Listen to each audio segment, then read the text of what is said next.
बीच में तो आ जाता हूं, लेकिन अंधेरा बहुत हो चुका, इसको हटना चाहिए। लाचारी बहुत हो चुकी, अब मजबूती आनी चाहिए। दोस्तों, इन्हीं शब्दों के साथ आज का वीडियो शुरू करना चाहूँगा। देश के साथ हमेशा से सियासत के नाम पर संवेदनशीलता के साथ मजाक हुए हैं। चाहे राम मंदिर का मामला हो, चाहे धारा 370 का मामला हो, चाहे समान नागरिक संहिता का वादा हो।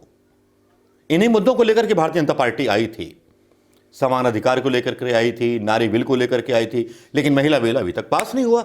लेकिन वैसे जो महिला सशक्तिकरण की प्रक्रिया है, वैसे ट्विटर पर बहुत ज़्यादा चलती हुई नजर आती है। महिला सशक्तिकरण में सबसे पहले उदाहरण आ जाता है सबसे बड़ी ड्रामा क्वीन। कई लड़कियां हैं, लड़कियां मतलब कई माननीय महिलाएं हैं, नहीं माननीय युवतियां हैं जो बड़ा योगदान करती हैं भारतीय जनता पार्टी के लिए, और भारतीय जनता पार्टी के आईटी सेल के साथ मिलकर के काम करती हैं। उन्होंने अपना अस्तित्व खो दिया है। 5 मिलियन उनके फॉलोअर हैं ट्विटर पर। अब जानते तो होंगे, उनका नाम है कंगना रनावत। कंगना रनावत का तो पहले तो झगड़ा चलता रहा एक पंजाबी अभिनेता के साथ, जिसकी फोटो प्रधानमंत्री मोदी जी के साथ ट्वीट करके लोगों ने उनको जवाब दे दिया। हालांकि मैं उस पर नहीं जाना चाहूंगा कि कंगना ने क्या बोला क्या नहीं बोला। कंगना ने एक बूढ़ी मां के बारे में बोला, पंजाब की, तो पंजाब की मां ने बोला तू मेरे खेत में आजा काम करने, मैं तुझे दे दूंगी 700 रुपए की दिहाड़ी रोजाना और एक खेत पे काम कर।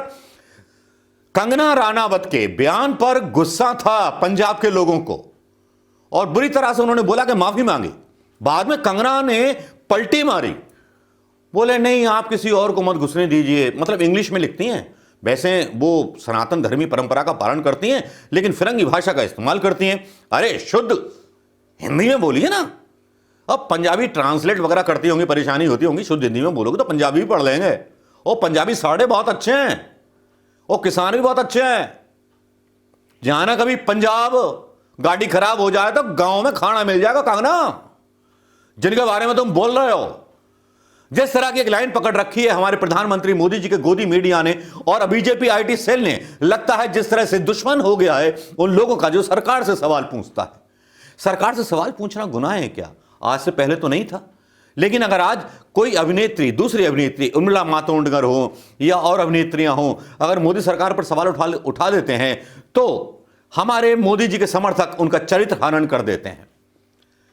अब आप सोच रहे होंगे दोस्तों कि कंगना रनावत के बारे में इतना आक्रोश क्यों? आक्रोश होना चाहिए, पूरे देश को आक्रोश है कंगना रनावत से। ऐसी उम्मीद नहीं थी कि कंगना रनावत इस तरह की अभिनेत्री निकलेगी जो खुद का कोई चरित्र नहीं है, अपना छज्जा गिर जाने पर देश का छज्जा गिराने में लग जाएगी। तुम्हारा छज्जा क्या गिरा, तुम देश के प्रेम और एकता का छज्जा गिरा दोगी दोस्तों। लेकिन इस बीच कुछ जागरूक लोगों ने अपील कर दी है कि कंगना रनावत का ट्विटर अकाउंट ब्लॉक किया जाए। जिस तरह के वो भड़कीले बयान डाल रही हैं और भड़कीली बातें कर रही हैं, उससे लगता है कि कंगना रनावत का ट्विटर अकाउंट डिलीट कर दिया जाना चाहिए। और खबर क्या है, ये अल्ट न्यूज की खबर है। कंगना के बारे में खबर चलती है कि साहब ये अपना विष फैला रही हैं। इस पर एनडीटीवी के उमाशंकर सिंह, एक पत्रकार हैं, जानते होंगे, ट्विटर पर एक्टिव रहते हैं, उमाशंकर सिंह, उन्होंने बोला अगर कंगना का ट्विटर हैंडल सस्पेंड हुआ तो कई न्यूज चैनलों के न्यूज कंटेंट कम हो जाएगा। मतलब कंगना रनावत का जो ट्वीट है वो हमारे गोदी मीडिया के लिए बहुत बड़ा कंटेंट होता है, ये तो जाहिर है।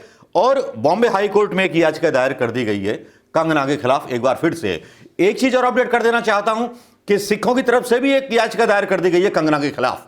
कंगना के अंगना में आने वाली है कोर्ट के वारंटों की बहार, ये देखिएगा आने वाले समय में आप।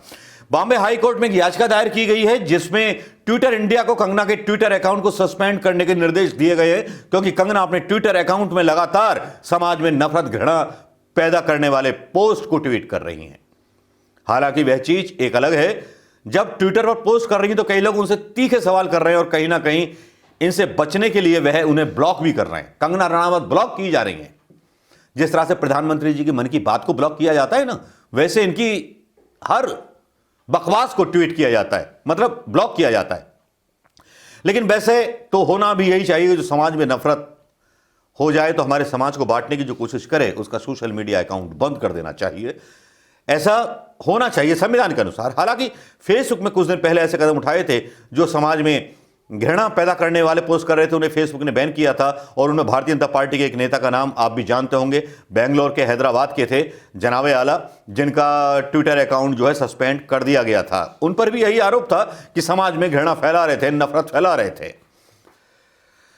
अब यहां तो बस बातें ही बातें हैं। हालांकि कंगना राणावत जैसी अभिनेत्रियां समाज में किसानों के खिलाफ बकवास कर सकती हैं, किसान आंदोलन के खिलाफ बकवास कर सकती हैं, लेकिन उनके खिलाफ कोई कार्रवाई नहीं हो सकती। लेकिन बहुत से ऐसे पत्रकार भी हैं जो सरकार से ट्वीट करके सवाल पूछ देते हैं तो उनको काल कोठरी में डाल दिया जाता है। उनके लिए कोई जनरल अटॉर्नी चुना, मतलब उनका जो है केस लड़ने के लिए सरकार का नहीं आता। उनको तो वकील भी नहीं मिलते। वकील कहां से मिलेंगे? क्योंकि जो पत्रकार हैं बेचारे तो वो तो फुकनंगे हैं, जो राज से प्रेम करते हैं, जो बिक चुके हैं, उनके पास पैसे हैं या सरकार उनके साथ है।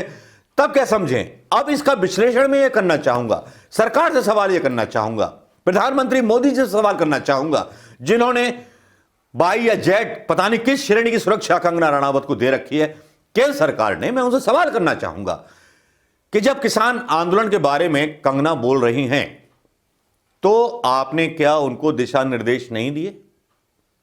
क्या आपकी सरकार के लिए यह एम्ब्रेसिंग स्थिति नहीं है? या आप कंगना राणावत के द्वारा सारे आंदोलन को, किसान आंदोलन को एक खालिस्तानी आंदोलन साबित करने पर लगे हुए हैं? केंद्र सरकार स्थिति स्पष्ट करे। जहां एक तरफ ऐसे लोगों के लिए बाई और जेट श्रेणी की सुरक्षा दी जाती है और वो इस तरह के घृणास्पद बयान फैलाते हैं, तो प्रधानमंत्री मोदी जी की छवि पर बहुत बड़ा आघात पहुंचता है। लेकिन प्रधानमंत्री मोदी जी तो बोलते हैं ना, हम तो यारों के यार हैं, हमें कोई कुछ भी बोले, हम डरते नहीं किसी से। लेकिन यहां पर सरकार दायरे में आ गई है, किसानों के निशाने पर भी आ गई है और क्वेश्चन मार्क लगाए जा रहे हैं सरकार पर कि जिसको आपने सुरक्षा में रखा हुआ है, जिस अभिनेत्री को, वो इस तरह के बयान किसान आंदोलन के खिलाफ बोल रही है। और सरकार जब बात करती है किसानों से तो पता नहीं क्या क्या बोलती है। अरे हम तो इनके वो हैं, ये हैं, वो हैं। इतना मीठे जो बोले वो कड़वा। दोस्तों, अब क्या होगा क्या नहीं होगा ये तो आने वाला समय बताएगा। सुप्रीम कोर्ट में कंगना के खिलाफ जो याचिकाएं हैं वो सुनी जाएंगी, नहीं सुनी जाएंगी, ये आने वाला समय बताएगा।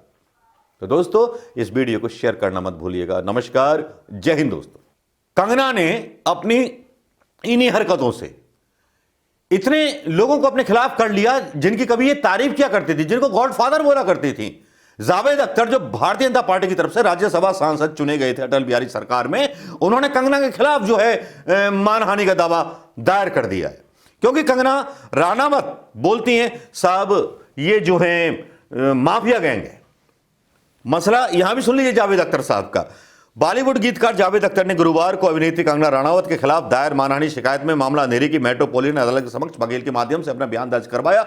जावेद अख्तर ने पिछले महीने एक्ट्रेस कंगना के खिलाफ अंधेरी मेट्रोपोलिटन सिटी के सामने एक आपराधिक शिकायत दर्ज कराई थी। उन्होंने एक्ट्रेस पर एक टेलीविजन इंटरव्यू में कथित रूप से उनके खिलाफ मानहानि और बेबुनियाद टिप्पणी करने का आरोप लगाया था। कंगना ने दावा किया था कि जावेद अख्तर ने उन्हें घर बुलाकर के धमकाया और ऋतिक रोशन से माफी मांगने के लिए कहा।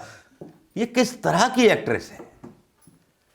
जिन लोगों ने रोजी रोटी दी उन्हीं पे भौंकने लगी। कुत्ते भी वफादार होते हैं, और जब कुत्ते वफादार होते हैं तो आपको पता नहीं कि आप वफादार हैं या किस आस्तीन की सांप हैं, ये सोचना पड़ेगा। आज भले ही आप भारतीय जनता पार्टी के समर्थन में बोल रही हो, कल आप भारतीय जनता पार्टी को भी डसोगी। आपके चरित्र का कोई भरोसा नहीं है।